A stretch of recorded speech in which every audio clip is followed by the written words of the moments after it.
Learning targets. Today's learning targets. I can estimate what a graph might look like. Okay? That's kind of cool. But the more important thing is here, I can find the zeros of a higher order polynomial algebraically and graphically. Okay? All right.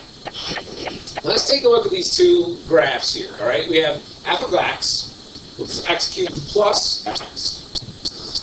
And we have another graph, f of x. Let's just call it g of x, but it is x cubed minus x. If I look at both their graphs, this is what they look like. All right? Does anyone know what x cubed looks like by itself? What does it look like?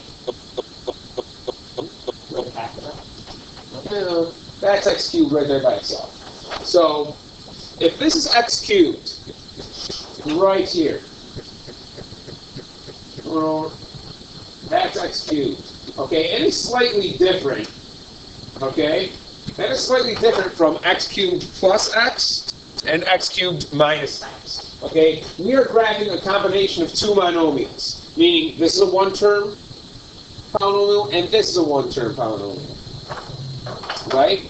So I'm combining them. I'm going to add x to it and graph it, and this is what that looks like.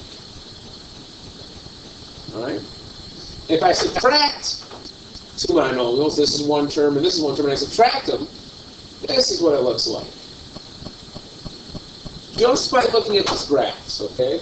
I'll erase all this stuff here. Just by looking at these graphs, can we kind of get an idea of what might happen to our x cubed? Can I tell why the graph looks like this? Now keep in mind, I started with x cubed and I added this. What looks different, first of all, between the first graph and the middle graph? Yeah, where? Yeah, at the origin. So there is a difference right at the origin, right?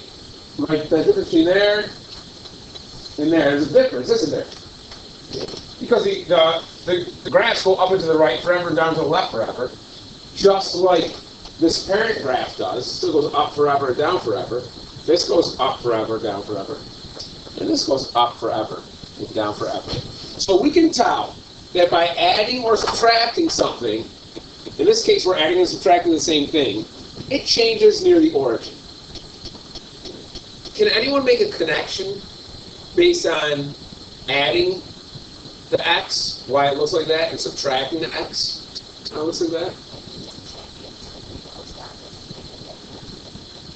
That's really good. That's really, really good. That's accurate. And how is it going to go down like? What did we subtract? So let's look at this one. You're saying it goes down to the origin and for this graph here because we subtracted something. What did we subtract? X. So let's think of the two monomials that we combined here, right? We had y equals x cubed, which is this graph right here, and y equals negative x. Well, what's the graph of negative x look like? What's the graph of negative x looks like? It goes down and to the right. Doesn't it go down like that? And look at the origin. You see what just happened? The origin pretty much took the shape. It took the shape of right here. That is actually a part of the graph of y equals negative x. Right there. So, when I look at this graph here on the left, the middle part goes to the origin. What do you think that's going to look like? It's going to take the shape of what graph? Y equals positive x, right? Because we're combining that with x cubed. So, doesn't a positive x, y equal positive x, look like that? That's exactly what happens in the middle. That's exactly what happens in the middle. It takes the shape. This right here is the shape of y equals x. So it really only affects close to the origin, right? It really only affects close to the origin. Good. That was good. It was real good. It was. Before we go any further, where is that? Forget it, we'll go further. All right? So when it comes to graphing combination of monomials, this is a monomial, this by itself is a monomial, this by itself is a monomial, and this by itself is a monomial. So I'm just combining all those monomials for my g of x function. If I graph them both on the same set of axes, if I graph f of x and I graph g of x on the same set of axes, this is what it looks like right here. Okay? I made the thicker line f of x and the thinner line g of x. So in case you couldn't tell, this is my f of x, right? And this is my g of x. Now I had to change the window so you can see it all. This is my x goes from positive 7 to negative 7, and my y goes from negative 27 to positive 27, right? I had to go down to negative 27 so you can see the bottom. But if I graph that and I zoom out once, like I hit zoom out at the origin, right? Now it looks a little bit more like that. Okay, here's the blue, and it looks like that. I zoomed out far enough. Now because I zoomed out far, this dip down doesn't look like it goes down as far because I'm farther away, right? Okay. And what do you think is going to happen if I zoom out one more time? You can't even tell the difference between the two, can you? The blue one is right here, like that. And the red one is right there as well. I zoomed out so far I can't even see any dip or anything. All right, that's interesting.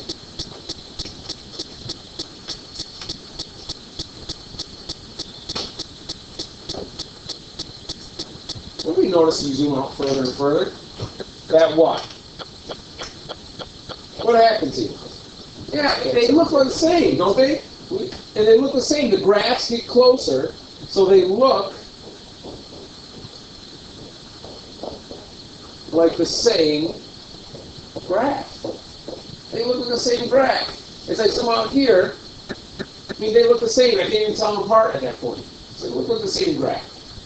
All right? Well, let's look at the end behavior. We'll go back to this first graph right here in a second. Okay? Let's look at the end behavior. This is important for calculus. As x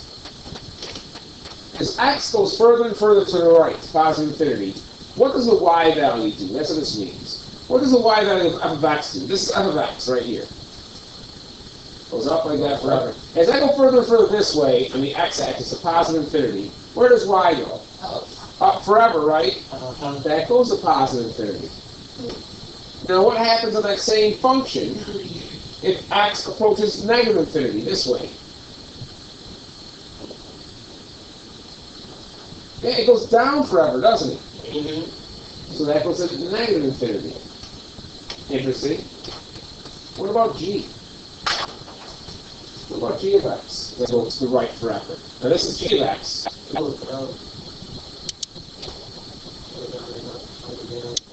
As I go this to the right forever, where does this go? It goes up forever. So that also goes to positive infinity. And what about if I go to the left forever for g? Yeah, it goes down forever as I head down this way to the left. So it goes to negative infinity. So what do you notice there? They're the same. The end behavior is the same. That's why when you back up far enough to where in the middle you really can't tell, the end looks identical. That's why they look identical. I mean, if you go back to this first one right here, I mean, weren't these ends all the same? They all go up and to the right and down to the left. The only thing that changes is the middle when I added and subtracted something from it. So what can we come up with here? This graph right here, what's it going to look like? That's the one in red. As I zoom further and further away. Well, a straight line. The straight line, but it'll look closer. I mean, this is kind of a straight line. I mean, it dips a little. But when I compare it to this one, doesn't it look closer and closer to this one? And what are the connection between f of x and g of x? The x cubed. So if I take g of x and I graph and I zoom further and further out, it is going to look more and more like that term right there. The lead term always. So if I have another function, and I have x to the fourth minus 3x cubed plus 2x squared minus pi x plus the number e, and I back up farther and farther away, what's that going to look like, this graph right here? What's it going to look like? It's gonna look like It's going to look like its lead term. It'll look like x to the fourth. Whatever I have, it doesn't matter how many terms it is, if I back up far enough away from it, it will always look like its lead term. This one, when I back up far enough, will look like x cubed. and the lead term is always like the highest. It's the highest one. In other words, if I were to rewrite this and I put negative 3x cubed first plus x to the fourth, blah, blah, blah, blah, it's the lead term when you write it in standard form, the biggest one first. So it'll look like that one. Absolutely. Okay. Good. I gave you guys a few minutes to find the zeros here. Finding the zeros algebraically. And then we're going to check our results graphically, okay?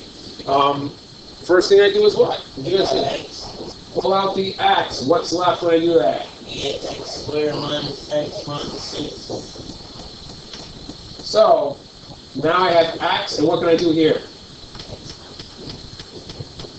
X minus 3, x plus 2. Now, since I'm solving it, because when I find the zeros, T-bone. yes, I set this equal to 0, right? Which means I T-bone, and everywhere there's an x, I need to solve. X equals 0, x equals probably 3, x equals 8. Yes, we set them equal to 0. Look it, that's done already. Good. If I set this equal to 0, I have to add 3 to both sides. And x would equal 3, right? Set this equal to 0, and you guys are good to know that you can just flip that sign. X equals negative 2. Those are my 3 answers. How do I know that I can have at most 3 answers again? When you have x cubed, you have 3x. Because the degree, which is the exponent for the biggest term, is 3, absolutely. I could have 2. I could have 1. Could I have 0 if it's a cubic? No. Why not? You're right. It's not negative. Well, what does a cubic look like? If here is my graph, instead of cubic, doesn't it kind of look like that? Now, if I want to check my answer on the graph, well, how do I know what the answers are on the graph? Where it touches the x-axis, the x-intercept. Which means, wherever I move this, will it ever never touch the x-axis? No. No, because it goes up forever and down forever. It's got to hit it at least once. So if it's an odd degree, if that exponent for the biggest term is odd, it always goes up forever and down forever, and you'll never have 0 answers. You'll always have at least 1. If it's even with a parabola, that cannot touch it. It goes up forever, goes down. What do we got right here? Perfect. That's negative 2. Right here is 0 where it touches. And right here it touches 3. That is perfect. Great. Nice. Now, that is algebraically. The graph is just a check. This work on the left is perfect to show that you know what you're doing algebraically to find the zeros. But sometimes they want you to find it graphically. If you had to find that algebraically, I don't think you could. I don't think I could. That's tough. Now, graphically, we just said, how do we check the other problem? We graphed it and found out where it touches 0. I'll give you guys a minute or two so you can come up with, and I believe there are 4 answers. We'll see. So you see where all of them touch 0? You got it. All right. So we had to type this in the graphing calculator, and when we do, I change the window. You see my x values go from negative 5 to 5, and my y values went from negative 50 to 50. If I didn't do that, I want to be able to see the whole graph. Okay? And one key thing is when you're typing things in here, there's a lot of decimals. Don't mess it up, otherwise your answers will be wrong. Here's the graph. So it looks like it touches at least right here, and I don't know what happens here. A lot. A lot does. A lot. So I know it crosses at least once here. I mean, it crosses at least once here because it goes from negative to positive, right? But I don't know. Maybe it crosses once, maybe it crosses twice, maybe it crosses 3 times. Fool. You never know. So how do we How do we determine the x value on the left here? What do I use? Second calc in which option? The 0. I want to find the 0. And I need to make my fancy bow tie. So I'm going to put this, come on, where are we? I got to go a little bit left of it, which is above. It goes above and to the left. Come on. Right there. That's above and to the left. Enter. Puts my little triangle down. I go below, I hit enter again. Look at that. Makes a nice little bow tie right here. If the arrows point away, you've done it wrong. I hit enter one more time. And the first answer you get is negative 3.0997. We'll call that negative 3.10. We'll round it. That's my first answer. Okay? I don't know where it crosses and doesn't cross on this right side here. So what should I do here? What do you think I should do there? 0. Not yet, because I don't know. I got to be to the left and right. Yeah, zoom into it. Zoom into it and see where it goes. So if I hit the zoom button, and I want to zoom in, which is choice 2, and it's right here, to the left, I'm just going to move, no, keep on going, slow, there it is, it's almost slow, right there. And I want to go kind of in the middle, right there, and hit enter. That is now going to be the middle. It looks like, it comes up. And I don't know, then it looks like it rides the line here. I don't know. It's weird. Let's zoom in again. Zoom. Zoom in. And this time I will, right here, it looks like it crosses somewhere. Hit enter. That definitely comes above. Oh, and it does drop below. I can find this 0 right here, right now.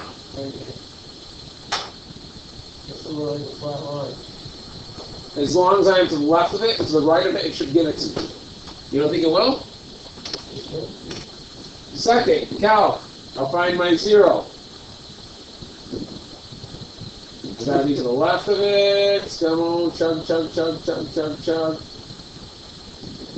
That is left and below, definitely. Enter. I go above. Come on. Hit enter. Where's my 0 there? At 0.5. It actually crosses and it puts it right there. At 0.5. That's my second 0. Okay, so you got negative 3.10 and 0.5. So now, oh man, zoom out. I've got to find what happens at this mess right here, because it looks like it dips below and back up. So we might have 2 more answers. So I'm going to zoom in right there. Okay, yeah. But guess what? It is a million times better than having to try and do that algebraically, I guarantee you. So I'm going to go zoom in, which is choice 2. And move my little scrolly dude. That's perfect. Hit enter.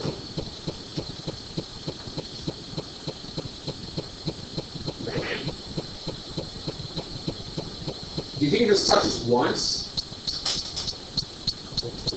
Do you think it just touches once? No, let's zoom in seconds. Zoom. Yep, I just hit zoom. And zoom in. Man, that's a tough one. Right there. Hit enter.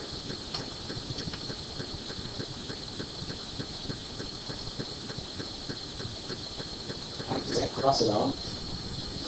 Does that cross it all? Let's trace. Let's trace this bad boy. See my x and my y? Let's see if y ever gets negative. Keep on going. See if it gets negative. It's closer and closer. Closer and closer. That's real close to 0. It does get negative. Barely. Right there. See how y goes negative there and positive there? That means my 0 is someplace. Look at the y. Between 1.131 and 1.133. You see how that changed? Yeah. So another answer, rounding 2 decimal places, 1.13. That's it. That's crazy. What if I keep on going? I'm negative. Does it come back up? See why it's still negative? It has to come back up. Man, that is down low. We can actually find the 0 there. If we would have done a little bow tie, we did our first bow tie here, and our second bow tie here, this is below, that would have given us 1.13. That's good. Let's keep on going and see where it rises above. Come on. Even my y value is still negative. And that is way below. Man, am I just going to have to just move this? What's going on here?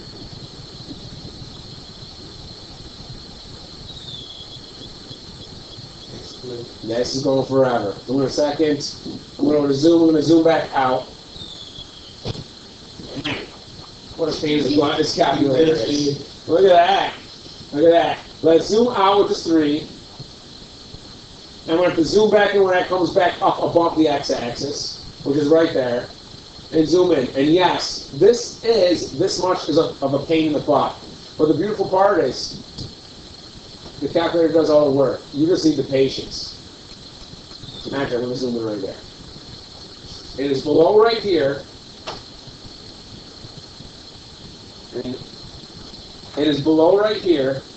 And it is above right here. So when I do the 0 function, that's what I'm going to do. Second, cal, 0. Remember, it's got to be both sides got to point to each other. The holding down doesn't work anymore. Tap, tap, tap, tap, tap. Y is now below its negative. I'm going to be a little bit safe so it doesn't give us any issues. And that's it right there. Now let me come back above the x-axis to where y is positive. Y is positive there. I want to make sure it's a little bit above for the sake of the calculator right there. Come on, we are there. Man, where does this thing go? I enter one more time. 1.37 we'll call it. That's our fourth answer. That's a lot of work on a calculator. That's a lot of work on a calculator. That is a ton of work. Thank you for being patient. Sometimes to be a mathematician you need to be patient. Alright? So those are our 4 answers. That's how you do it. If you had to do that algebraically, it would be near impossible. That stinks, but guess what? Shouldn't hurt your brain, should just test your patience. So hopefully we don't get a problem that's that difficult. They should be a little bit easier. That one was out of the book, and I thought that was crazy to use a calculator, but I wanted to give you a problem that, took determination. But the last rule here is the 0 multiplicity rule. Okay? And the 0 multiplicity rule says if we factor a function, and it turns out to be like this, okay, we say the following. Before I tell you what we say, if I have x minus 3 squared, isn't that like x minus 3 times x minus 3? That's x minus 3 squared. And if I have x plus 1 cubed, that's x plus 1 times itself 3 times, right?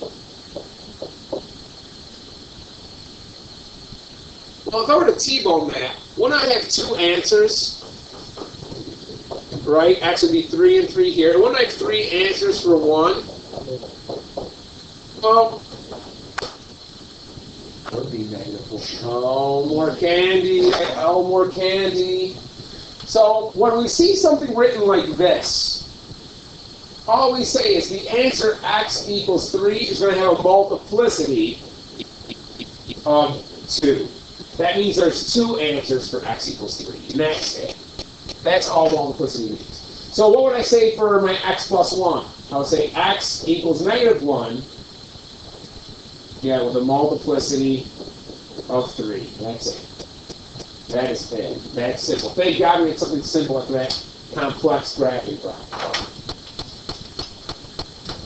Thank God for that.